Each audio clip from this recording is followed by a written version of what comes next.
This is KGW News at noon. Well, we're heading towards another triple-digit day here in the Valley, and we're actually seeing hot temperatures all across Oregon and Southwest Washington. In fact, the only real coast, or the only real relief, that is, right there on the Oregon coast. Good afternoon. Thanks for joining us. I'm Drew Carney. Chris McGinnis, we're going to bring you into the picture here very quickly because it's already noon, and usually by this time of the day we have a pretty good gauge as to how high we're actually going to get when it's all said and done. Well, it's already 90 at the airport at lunchtime at PDX, as we expected it would be. So we are on target to break the century mark and probably tack on another degree or two from yesterday. Our excessive heat warning remains in effect for everywhere in this bright magenta shading. Temperatures today in some locations, may get as high as 105. That is a possibility. I don't think everybody gets that hot, but certainly we're on target to get there in some cases. In fact, right now, this map that I'm showing you is the temperature change from yesterday. Remember, yesterday we hit 102 at Portland, and we are 3 degrees warmer right now at noontime at PDX than we were yesterday at this time. Troutdale is 4 degrees warmer right now than yesterday at this time. So that bodes well for seeing temperatures up near maybe 102 to 104, 105 in parts of the area.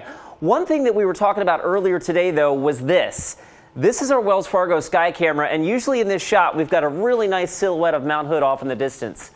Can't see it. We do have a little bit of haze out there, a little bit of wildfire smoke working its way northward through the Willamette Valley. So that's the one thing that might limit the max heating potential today, but that's splitting hairs. It's going to be plain old hot no matter where you are. 90 right now at the airport. It's 85 in downtown. 94 is what we're showing right now in Tigard. And as we go south into the Willamette Valley, Salem already up to 92. So a real hot start to what's going to be a very hot afternoon.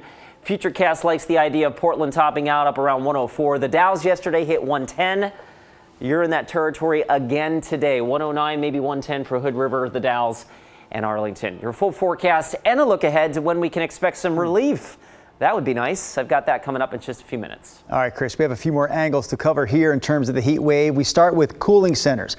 Open all across the metro area. They're free and they're open to really anyone who needs a place to cool off. Here's a look inside one. It's the Arbor Lodge in North Portland, right at North Lombard and Denver Avenue. This is a 24-hour cooling center, so they have mats set up there for people to sleep on. They also have food, cold drinks, places where you can sit and read a book, and yes, pets are welcome too. It'd be great for folks to check on their neighbors, their loved ones, older folks in the neighborhood. If they could check on those folks, check in on them, and try to encourage them to get out into a cooling center or somewhere else that's cool if they're at home without air conditioning. Something else you could do if you want to help out is volunteer at one of these cooling shelters. The city of Portland and Multnomah County still need more volunteers. There's a link to sign up at KGW.com. TriMet is helping out this week by offering free rides again to anyone who needs to get to a cooling center but can't pay the fare. So if you just let the driver know, they'll waive the fee. TriMet also says there may be delays and reduced speeds on the MAX lines this week because of the heat, so riders should definitely give themselves some extra time before they head out. And if you're looking to cool off in the water today, forget about Hag Lake.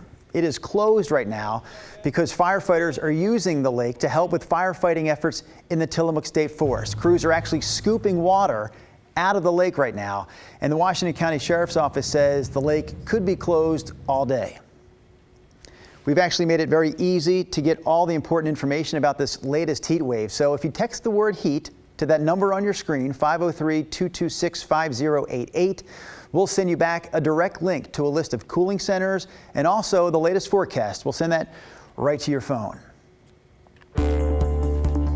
Our other top story this afternoon is the rise in COVID infections and hospitalizations in many parts of the country.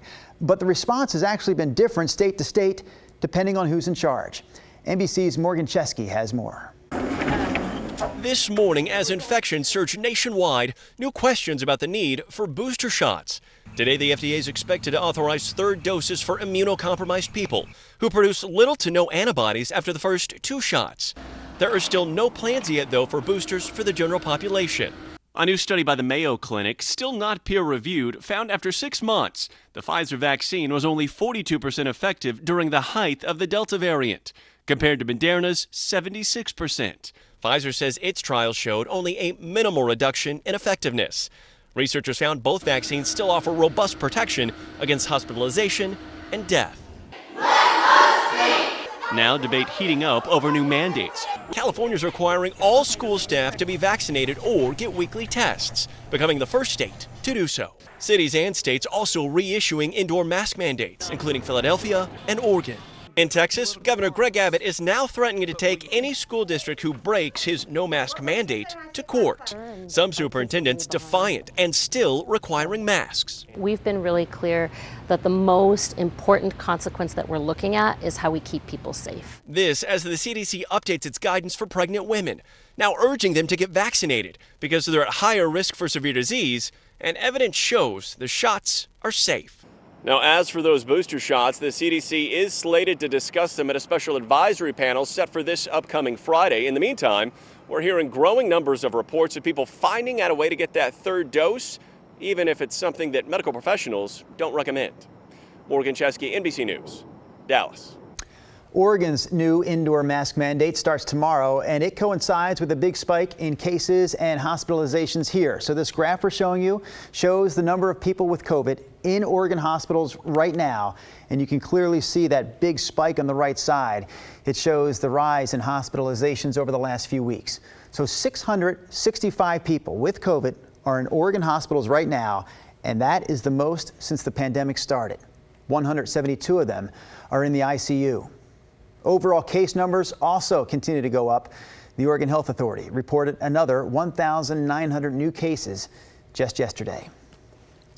Oregon state lawmakers, meanwhile, are keeping a close eye on the work of the Newburgh School Board. This week, the board voted to ban Black Lives Matter and pride flags and signs in district buildings.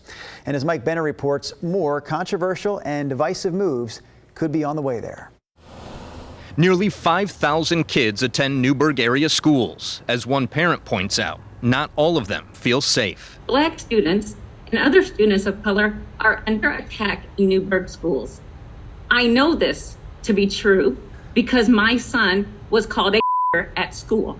As Ty Hardin Moore explained to the Newburgh School Board during a virtual meeting Tuesday night, a Black Lives Matter sign in a classroom can go a long way in helping her son feel safe.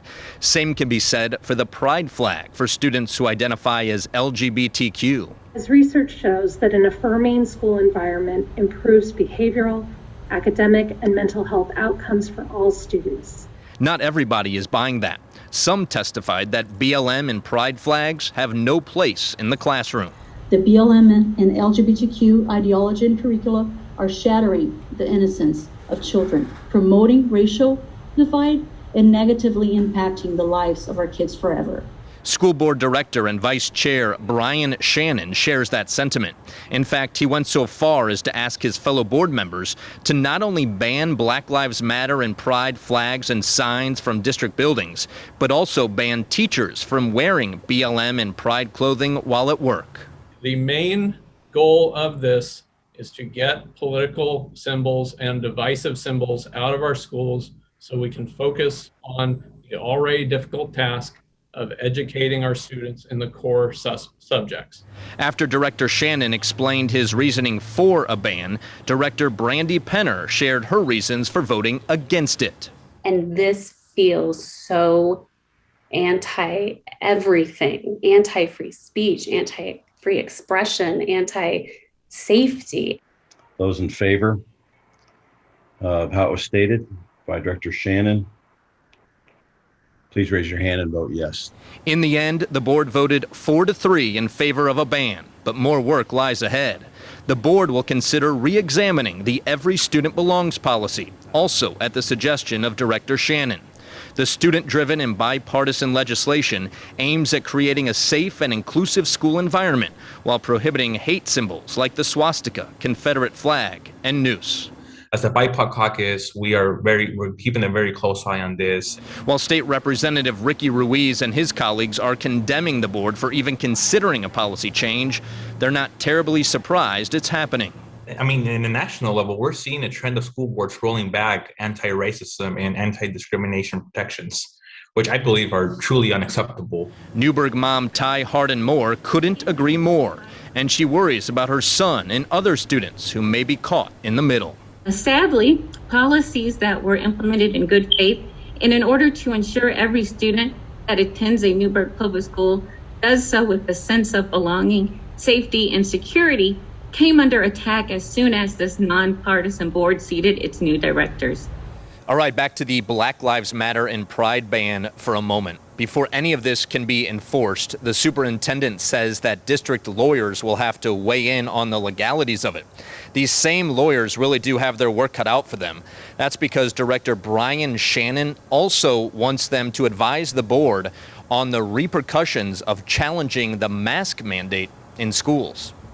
I'm Mike Benner for KGW News.